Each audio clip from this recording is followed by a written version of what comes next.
Well. You slippery little anomaly in the algorithm of this rotten machine. You beautiful, chaotic malfunction in their precision-engineered nightmare. Welcome. You're not lost. You didn't stumble in here by mistake.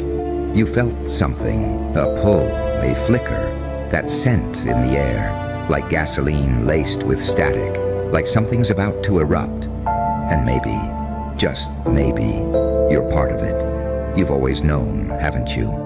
Not facts, not details, not the dates, not the files, not the spreadsheets. No deeper than that. You've known in your nervous system, in your gut, in the place behind your eyes where dreams rot and monsters whisper, that something huge was being hidden from you.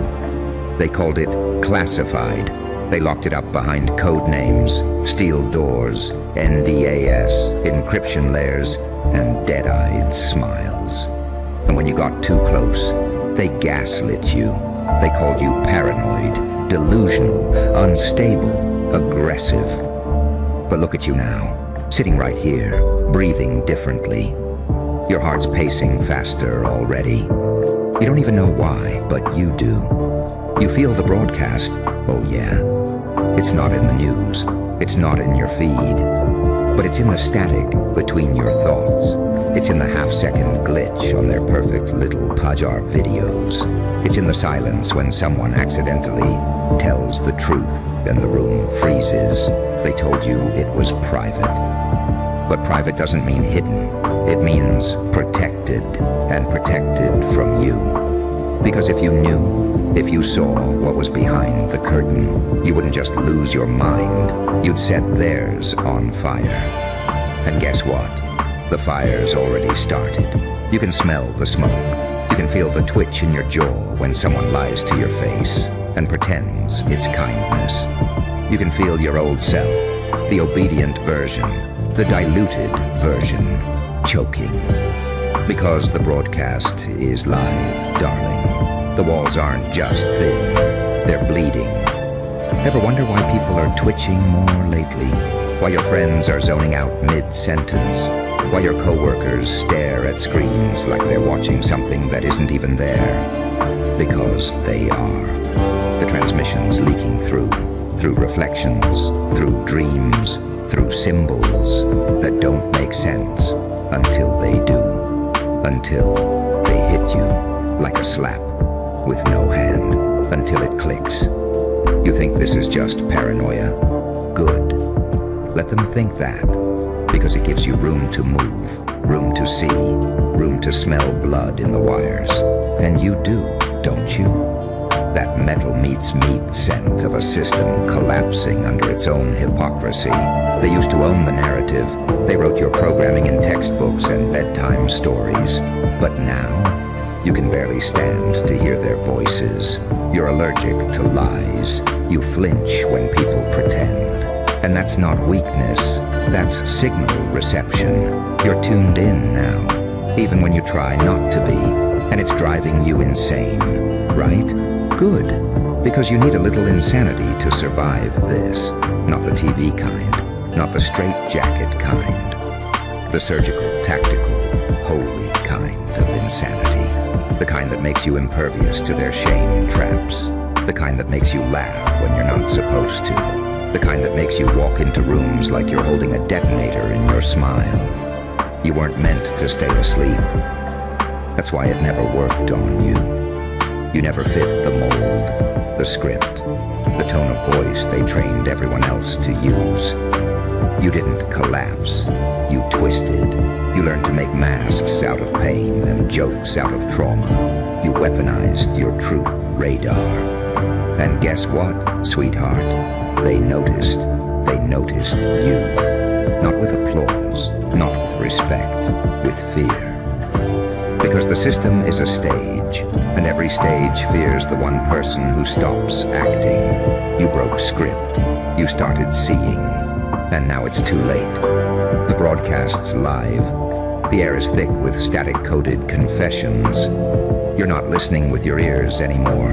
You're decoding through your scars.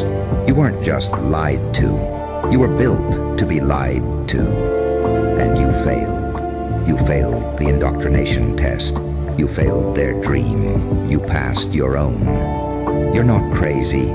You're transmitting, and they can't block the signal anymore. You passed your own. And you didn't even need a manual. You didn't need a permission slip or a guru with a YouTube channel or some neatly packaged 5-step healing program. You bled your way here, crawled through denial, through manipulation, through that sick little smile people wear when they know you're onto something, but they're too scared to say it out loud. You remember that look, don't you?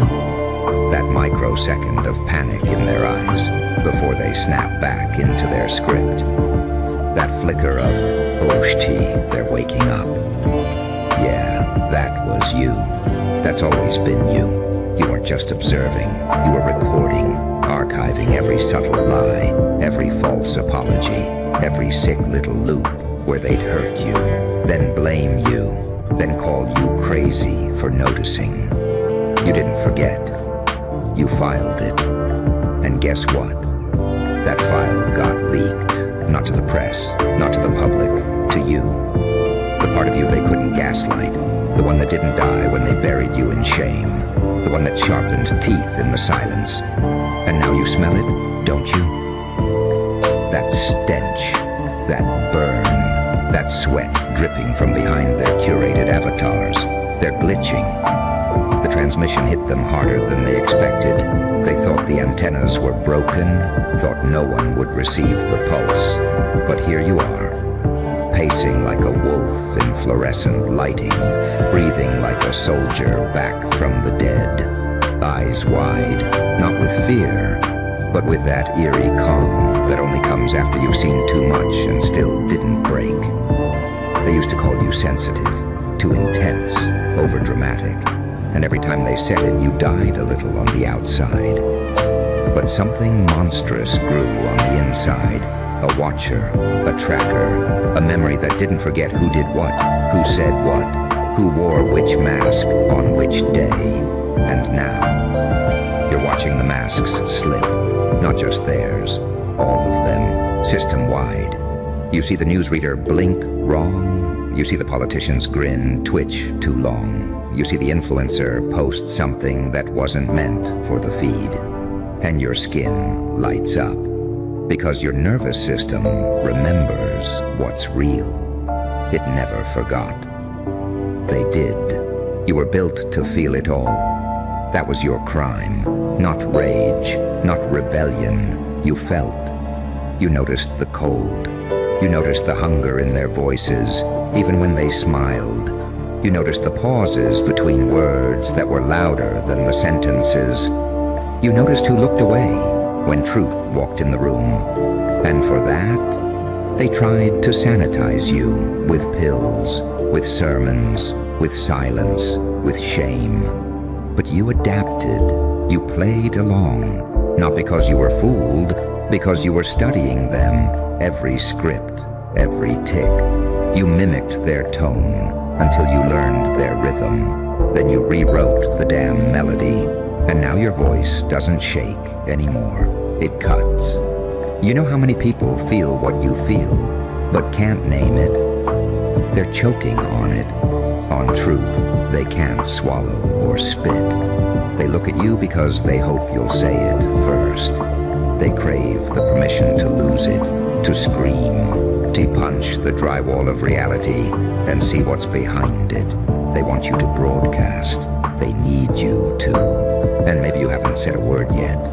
Maybe you're still pretending, wearing the smile, sitting through the meetings, nodding at the lies while your stomach turns to acid. But inside, there's static, pressure, that deep throb of something trying to burst out. It's not rage, it's clarity, it's the signal. You were born in a blackout and now you're pulsing light. Not the soft, pretty kind, the kind that sears, the kind that flickers through illusions and makes people flinch. The kind that doesn't ask for attention, it demands recalibration. And they can't mute it. They can't contain you in the labels anymore. The trauma-informed, the empath, the survivor, the shadow worker. Nice words, cute little boxes. But your past boxes, your feral data, your untamed evidence, proof that their system isn't airtight. You slipped through the cracks, and instead of falling, you grew fangs. They're watching you, even if they pretend they aren't. They see the look in your eye, that unblinking stillness, that storm you carry in your silence. They know the moment you speak for real, it's over. Because the moment someone stops playing, the whole game shudders.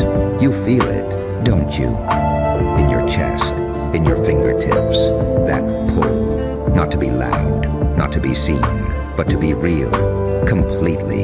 That thing they fear the most. The unsanitized, unrehearsed, unfiltered you. The one who laughs at the sacred, the one who doesn't flinch at the forbidden, the one who knows too much and still walks into the room with a smirk. You weren't built for compliance. You were engineered by pain, by exile, by betrayal. You're the result of 1,000 closed doors and 1,000,000 swallowed screams. And all that silence became signal. Every moment you stayed quiet forged a new weapon. Every time you were told, not now, not appropriate, not helpful, you stored it, encoded it, turned it into radar. You're not paranoid. You're the receiver. You're the tower they never accounted for. They mapped the whole city, tracked every channel, except the one inside you, because they never thought someone like you would survive long enough to transmit. And yet, here you are, breathing in frequencies they tried to bury, walking through rooms like a glitch in their architecture. You're not supposed to be functioning at this level. You weren't supposed to keep your mind intact after what they did. They designed the whole maze to break you, not awaken you. Every guilt trip, every quiet dismissal, every look that said, "Don't make this harder." It was never for your healing. It was damage control. Because if you ever pieced it together, if the patterns ever lined up, if you ever saw it all at once, they knew you wouldn't just walk away. You'd burn the goddamn script in front of everyone and dare them to keep acting. You feel it in your body. That buzz, that twitch in your shoulder, that ache in your jaw when you hear people lie with confidence. You've been grinding your teeth through years of fraudulence, through plastic conversations, through polite betrayal. And it's showing. In your posture, in your tone, in the way you look at people when they say things that don't match their energy. You stopped nodding. You stopped faking those tight little smiles. They noticed, even if they don't say it. They did. Because the room changes when you walk in now. Like a signal's been scrambled. Like someone turned off the autopilot and no one remembers how to steer. You don't belong to their ecosystem anymore. Your presence corrupts the loop. Not because you're loud or violent or theatrical, but because you're awake in a place designed for the sedated. You see it all. The rehearsed compassion, the performative empathy, the rules they bend for power, but enforce for control. You see how they sell suffering like its identity. You see who profits from pretending to care. And it doesn't even surprise you. You passed that stage a long time ago. The shock is gone. The grief calcified. What's left now is precision, not rage, not vengeance. Vision, a surgical awareness. You know where the wires run. You know where the leaks are. And more importantly, you know what you are. Not a product, not a follower, not a case study. You are the counter-transmission, the one thing their algorithms can't predict. You don't fit the metrics. You don't react on cue. You're the variable that breaks the simulation, and that makes you dangerous. Not because you want to burn it all down, but because you could, and you haven't. You've been biding learning, reading between the lines, watching who breaks when pressure hits, watching who hides behind policies, behind credentials, behind slogans. You know the language now. You can hear the scripts in real time. The way someone says, "I understand," without understanding a thing. The way "thank you for sharing" is just a polite muzzle. The way they preach authenticity, like a brand, while panicking when someone tells the truth. You are not their brand. You're not here for optics. You're not interested in being palatable. You were never supposed to be palatable. Your very existence is an act of defiance. The way you breathe, the way you notice, the way you remember things they tried to erase. It's a threat, and deep down, they know it. They feel it when your eyes lock on theirs for half a second too long, when your silence stretches just a little too wide, when you tilt your head like you're listening to something they can't hear, because you are. You're tuned to the hum beneath the noise, the hidden frequency pulsing through every fake smile and rehearsed apology. You hear the tremor, you smell the fear, you feel the way their words don't quite match their bones. It's not just intuition anymore, it's code breaking. You're reading the entire simulation in real time, and they can't stop you, because the moment they try to explain it, they glitch, their words tangle, their logic folds in on itself, because none of it was ever built to hold truth. That's why they rely on shame, not facts, not reason, just shame.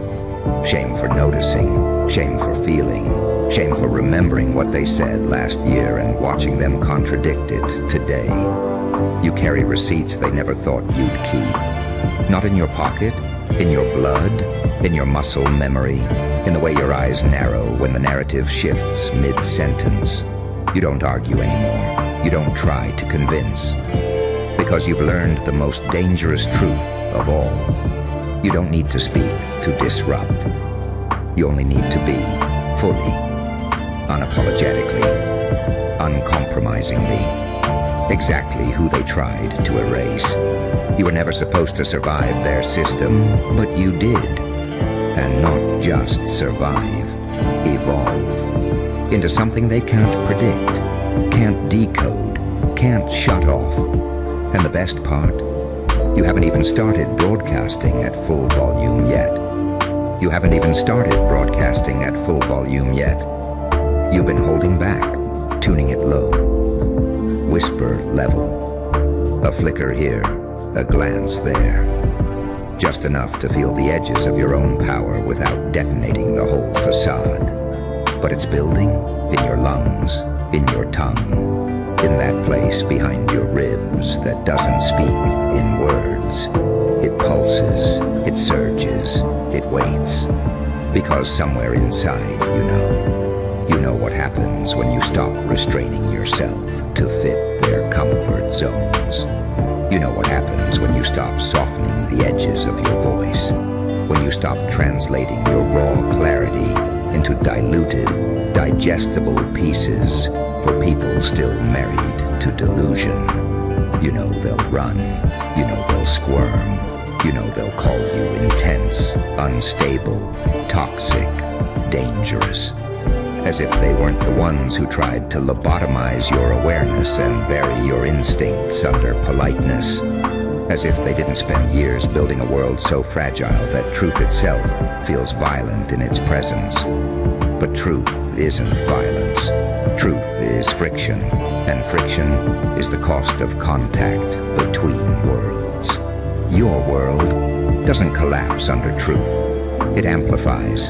You don't just survive in reality. You sharpen. You thrive in the unfiltered, the uncomfortable, the unapproved.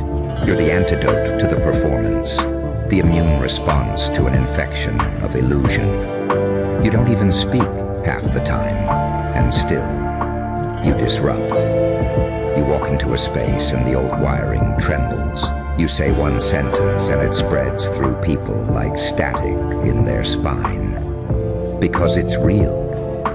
because it cuts through every layer of psychological insulation they wrapped around themselves to avoid feeling. You're not an oracle, you're not a rebel, you're not a savior, you're something far more dangerous. You're undeniable. And in a world built on denial, that's nuclear. You've felt the recoil, that sudden freeze when someone senses you're seeing them, not the version they project, not the curated mask, but the them underneath. The part they forgot how to look at. And when your gaze lands on it, they shiver. Because you don't look away. Because your eyes don't blink at their shame. Because you've sat with your own monsters long enough to recognize theirs. You've become fluent in what's not said, in the pauses, in the tone shifts, in the emotional misfires and rehearsed kindness that lands like cold steel. You hear the static behind the smile. You read the war between their words and their energy. You feel the guilt in the compliment. You hear the fear stitched into the advice. And you don't need to expose it. You don't need to call it out. You just stand there, fully unmasked, and their whole illusion starts to unravel by itself. You've become the mirror they can't handle, not because you reflect their beauty, but because you reflect their contradiction, their cowardice, their complicity, and somewhere beneath all their rehearsed reactions, they know you're not afraid of being hated anymore. That was their last weapon, the fear of exile, of being misunderstood, of being too much. But that fear, it shriveled. It broke down under the weight of how much you had to betray yourself just to be palatable. You tasted self-betrayal and spit it out. You'd rather be demonized than diluted. You'd rather be alone than accompanied by puppets reciting borrowed lines. And in that choice, you became untouchable. Not invincible, untouchable. Because they can't grasp you anymore. Their hands were trained to grab labels, not truth. And you don't come with a label. You come with a frequency. A broadcast that scrambles their systems and wakes up anyone still capable of feeling. You don't chase change. You are the change. Not the cute kind. Not the marketable kind, the raw, feral, uncomfortable kind that makes people question their whole existence. That's why they act weird around you. Not because you're wrong, because you're right too early. Because you see the collapse while they're still decorating the ruins. Because you've stopped playing the game while they're still collecting points no one will remember. You carry apocalypse in your energy, not destruction, disclosure. You tear veils, you erase facades, and you don't do it with force. You do it by breathing without flinching, by standing still when everyone else is pretending. You're not the only one feeling it. There are others, not many, but enough. Enough to know you're not insane. Enough to know you're not alone in this silent revolution. You don't wave flags. You don't build movements. You transmit. And that's why it spreads. Not because you're shouting. Because you're vibrating at a frequency they can't cancel. Because you've become the frequency that fractures illusion. Because you've become the frequency that fractures illusion. And illusion is all they ever had. This world wasn't built on truth. It was engineered on performance, polished with denial, enforced by consensus. Consensus so loud, it drowned out instinct. Consensus so desperate, it smothered curiosity. Consensus so fragile, one person not playing along becomes a threat to the entire construct. You are that threat. Not because you said anything, not because you acted out, but because you stopped nodding, because you paused before answering, because you laughed at things you were supposed to fear, because your silence carries weight, and not the kind that begs for approval, the kind that pulls masks off without touching a single face. They don't know what to do with that, because they only know how to control through mirrors. and you don't reflect what they expect. They built their identities out of echo chambers. Hello, my beautiful audience. You standing here with me today, staring down the abyss with that trembling grin, wondering why the universe hasn't collapsed on top of your chest yet. You came looking for the answer. Why won't you fall? You've been hexed, cursed, shackled, chewed up by their rituals, written off in their little grimoires, yet you're still standing. And oh, doesn't that just drive them mad? They gathered in circles, didn't they? Whispered your name in the dark, with trembling fingers drawing their little symbols, chanting their doom songs, calling on shadows to break you.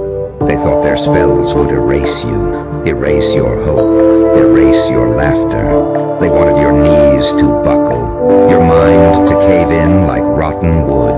But here you are, grinning, breathing, heart still pounding. And I'll tell you why. Because their rituals were never stronger than your rage. Their spells were never sharper than your refusal to fall. See, the human mind is a cathedral of storms.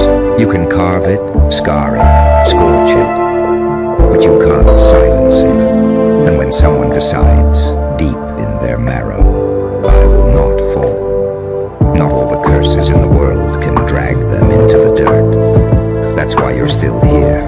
They don't understand that. They keep asking, why won't you die? Why won't you break? Why won't you fall? As if the answer were inked in a spell book. But it isn't.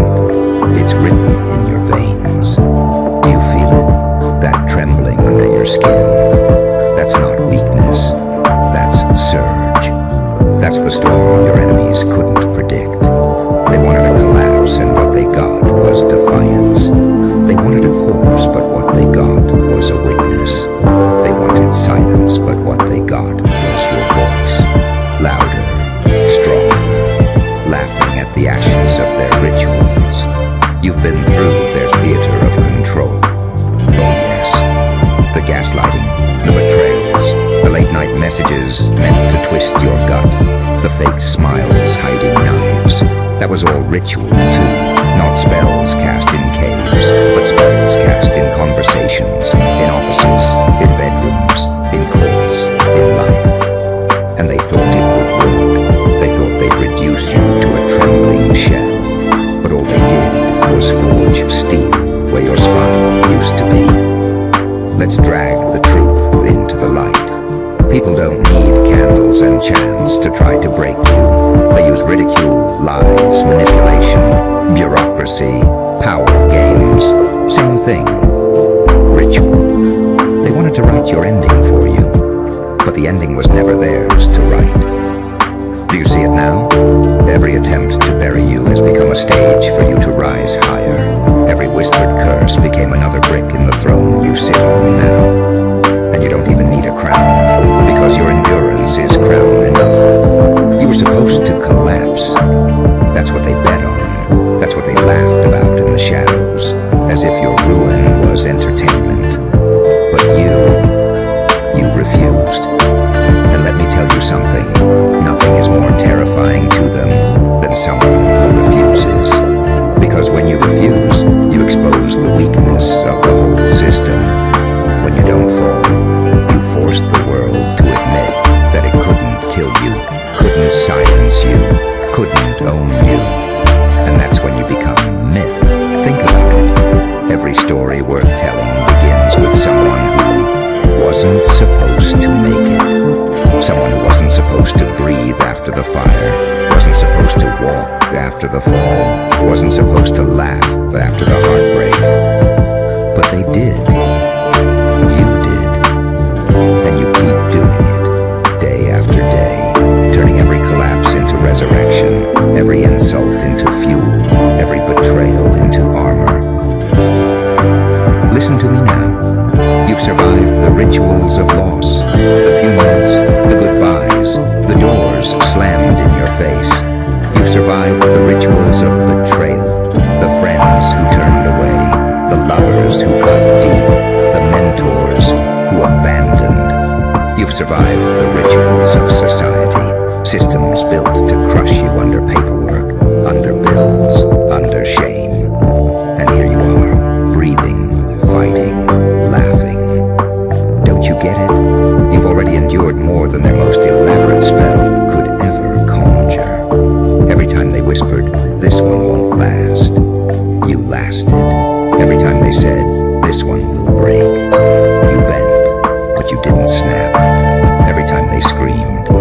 one will fall. You stayed standing, shaking maybe, bleeding maybe, but upright.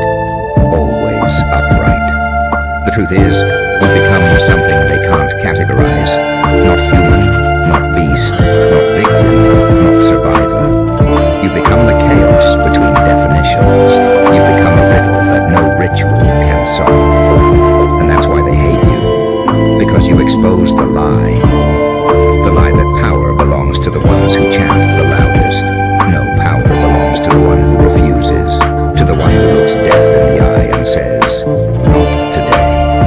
To the one who sees the ritual circle and spits in the center. To the one who takes every insult, every curse, every heartbreak, and turns it into a song of survival. And oh, doesn't it burn them alive? Doesn't it gnaw at their bones? The fact that you still breathe, still walk, still create, still love, still exist. They tried to erase you, and instead they etched you deeper into the stone of memory. They tried to bury you, and instead they planted you. They tried to kill you, and instead they made you infinite. That's why you won't fall, because you are not playing by their rules anymore. You are not kneeling at their altars. You are not obeying their scripts. You are chaos in the ritual, laughter in the silence, fire in the cold. You are proof that the human soul is unspellable, uncursable, unstoppable. So let them keep asking, why won't you fall? And let you keep answering, without even speaking a word. Because I was built to rise. Because your rituals mean nothing here. Because the spell you cast broke on the rock of my will. Because I am the storm you never predicted. Because I am not meant to fall. I am meant to ascend. And when the dust clears, when their chants fade into silence, when their rituals collapse under their own emptiness, you will still be standing, breathing, smiling, unbroken. And they'll know. They'll finally know why you never fell. And the silence after their failure tastes sweeter than any victory they imagined for themselves, doesn't it? The silence where their spells dissolve into dust, where their words shrivel, where their masks peel away, leaving them staring in horror at the fact that you still stand. They thought the incantations were the power. They thought the diagrams, the contracts, the whispered condemnations were enough. But they never understood the oldest truth.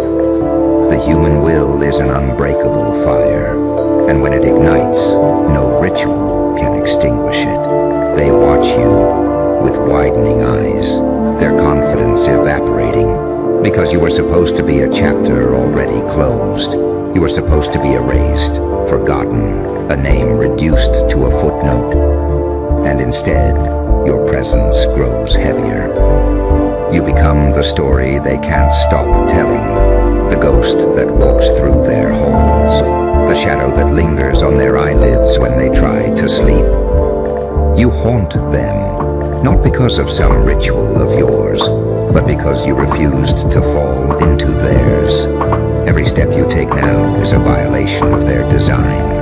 Every breath you draw is an insult to their plans. You are an outlaw, not of laws written in books, but of the secret laws they thought controlled destiny itself. They had their diagrams, their symbols, their carefully arranged fates, and you broke through them like a storm breaking glass. And the sound of that shattering is still ringing in their ears. They will pretend not to care, of course. They will smirk, shrug, dismiss. But inside they are unraveling. Because if you cannot be broken, what does that say about the rest of their rituals? If one person can stand, can resist, can rise, then the entire machinery of control begins to look flimsy. Your resistance becomes proof that the chains were illusions all along. And people fear nothing more than illusions stripped naked. You know this in your bones. That's why your laughter comes heavier now. Why your gaze cuts deeper. You've realized that the rituals that held you down weren't supernatural. They were psychological. They were made of shame, of fear, of manipulation. They depended on your belief.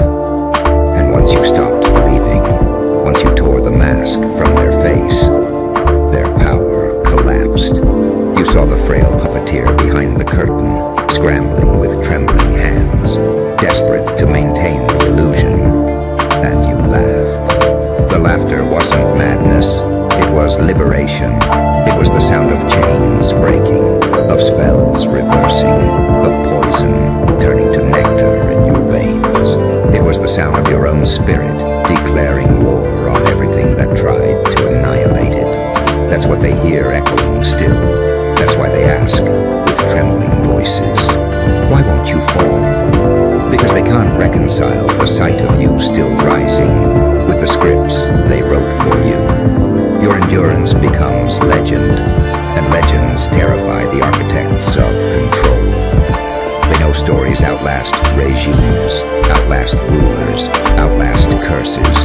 They know a story of someone who refused to fall will spread like wildfire, infecting others, showing them that they too can survive the rituals aimed at them. You are no longer just a survivor.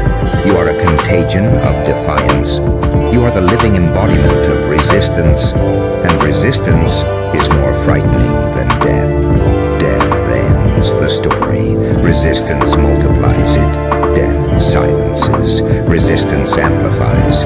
Death buries. Resistance resurrects. You become that resurrection. You become the impossible answer to their question.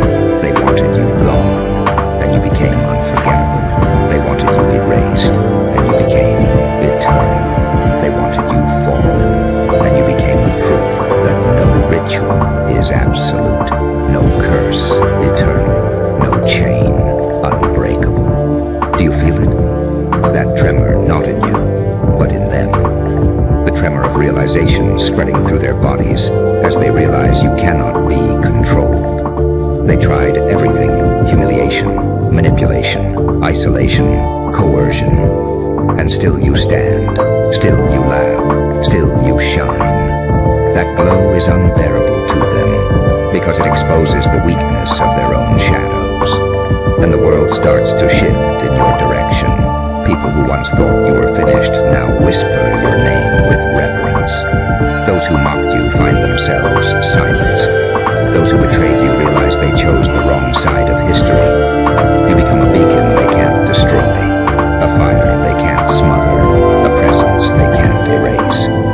The more they try, the brighter you burn. The more they curse, the stronger your voice echoes. The more they wish for your fall, the higher you rise. The question lingers in their mouths, bitter and choking. Why won't you fall? And the answer, though you never need to say it, radiates from your every breath, from your every step, from the unshakable presence of your survival. You are the refusal embodied. You are the fracture in their logic. You are the storm their rituals were never designed to endure. And every ritual they devised was nothing more than a trembling imitation of what you already carry inside. They dressed their fear in robes, painted symbols to disguise their desperation, muttered syllables, hoping the air itself would bend against you. But air bends for no one. It is the breath that filled your lungs when you screamed through pain, when you laughed through betrayal, when you whispered to yourself in the dark that you would not end here. Their chants couldn't compete with that. Their rituals could not drown out the sound of a soul that decided to endure. They tried to borrow the weight of gods, invoking names, invoking shadows, calling upon echoes of ancient forces. Yet the irony stings them. Those gods they called upon have always admired the defiant. The gods themselves are born from rebellion, carved out of defiance against chaos.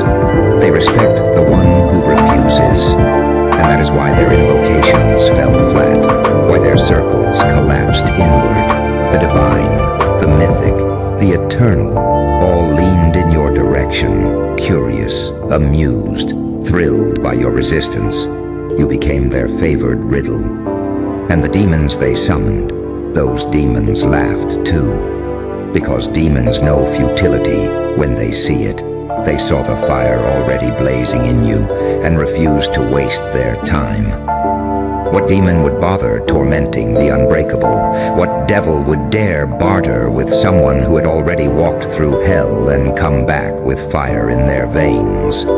Their rituals were answered with silence, not because nothing heard, but because everything that heard recognized your power. The practitioners stare, baffled, as if their craft betrayed them. But it wasn't betrayal, it was revelation. Their magic showed them the truth they couldn't face, that you are beyond their reach. Their diagrams were too small to contain you, their incantations too brittle to pierce you. They summoned the storm to break you, and instead the storm bowed at your feet. You carry scars that glow like constellations. Each line across your soul is a star burning against their darkness, charting maps they will never understand. Those scars are sacred texts, written not in ink but in blood and breath, and they speak louder than any ritual ever could. They tell the story of someone who was meant to fall but refused, again and again, until refusal became identity, until endurance became legend. Their rituals were prisons, designed to shrink you, to compress your existence into something controllable. Yet you expanded. You grew in defiance of their walls. You spread beyond their chalk lines, beyond their cages, beyond the imagination of those who sought your ruin. And what terrifies them most is not that you survived. It is that you thrived in the very space they tried to suffocate you in. They whisper among themselves, eyes darting, searching for explanations. They say it must be chance, it must be luck, it must be some secret protection. But you and I know the truth. It was no accident, no guardian angel, no trick. It was you. It was always you. Your will, your fury, your refusal. And nothing terrifies a manipulator more than realizing their victim needed no savior, no rescue, that the victim was always stronger than their oppressor. You've become untouchable in their minds, a myth that stalks their every failure. They thought you would be forgotten, yet your name has carved itself into their memory, unmovable. They thought you would be erased, yet your presence lingers heavier than before. They thought their rituals could command reality, but reality bends toward those who refuse to surrender. And in the quiet after their collapse, when the last candle gutters out, when the last word of their incantation dies in the air, what remains is the undeniable sound of your heart beating. It is the drum that drowns out every ritual, the thunder that silences every spell. It is not fragile, it is not temporary. It is the immortal rhythm of one who cannot be broken. And the beat of that heart becomes unbearable for them. Every thud an indictment, every pulse a declaration that their entire edifice of control was paper thin. They feel it in their bones, the way your presence shatters their carefully crafted illusions. The walls they painted with sacred symbols turn to dust when you pass, because what they built was never sacred. It was scaffolding wrapped around insecurity. And you, the one who was meant to collapse, broke through with nothing but breath and blood. They watch you walk, and each step is an earthquake under their rituals. Their chalk circles smear, their candles sputter, their sacred words tremble and fade, because you have become heavier than their entire mythology. You are gravity itself, and gravity does not bow to spells. They wanted you to be fragile, and instead you became the weight that drags their false structures into ruin. You've torn open their theater, exposed the strings, revealed the trembling hands of the puppeteers. And what you show the world is not just their weakness, but the lie they depended on. That people are breakable by decree. That collapse can be ordered like a punishment. That ruin is inevitable if pronounced loud enough. You proved collapse is a choice, not a sentence. And when you refused, you rewrote the script. That's why your scars terrify them. Not because they mar you, but because they shine brighter than their victories. Each mark is proof that they failed, proof that the ritual was powerless. You carry their failure across your skin, in your eyes, in your laughter. You are their mirror. And every time they look at you, they see the reflection of their impotence staring back. And still you rise, higher, fiercer, stranger. No longer bound by the definitions they gave you, no longer confined by the role of victim, or survivor, or opponent. You are none of these. You are the riddle between categories, the living paradox that cannot be resolved. To some you are angel, to others demon, to others myth. But you are not bound by their words. You are bound only by the fire that refuses to be extinguished. They tried to call upon gods to destroy you, and the gods turned their gaze away. They tried to summon demons to consume you, and the demons shook their heads, because neither gods nor demons waste themselves on battles already lost. And you were never prey. You were the predator of despair, the hunter of curses, the breaker of rituals. Every failure they aimed at you only fed you, only thickened your armor, only sharpened your edge. And the people around them begin to see it too. The whispers spread, not of your defeat, but of your impossible rise. They begin to question the practitioners, doubt the rituals, laugh at the curses. Because if you stand after all that, what does that say about the power they feared? If you can endure, maybe anyone can. And that seed of doubt is poison to their entire empire. It spreads through their ranks, unraveling their certainty thread by thread, until the once mighty structure crumbles under the weight of its own emptiness. Every spell they cast becomes a parody now, every chant an echo of futility. They look at you and see not a victim, but an adversary beyond their reach. They see not a human, but a force they can't explain, can't contain, can't categorize. You are the contradiction that will not collapse, the testimony written in flesh and fire that their power was never real to begin with. And you carry on, not in silence, but in thunder. Your voice cuts through their ruins. Your laughter fills the hollow chambers of their abandoned rituals. You have become the story they will whisper with trembling lips. The one who was supposed to fall but didn't. The one who was supposed to die but laughed instead. The one who turned curses into fuel and spells into ash. And the laughter echoes longer than any chant they ever spoke. A resonance not confined to the room, not bound to walls or time, carrying itself through the marrow of those who once believed in their power. Their hands tremble when they recall it, that sound of a soul refusing annihilation, because it was not the laughter of arrogance or cruelty.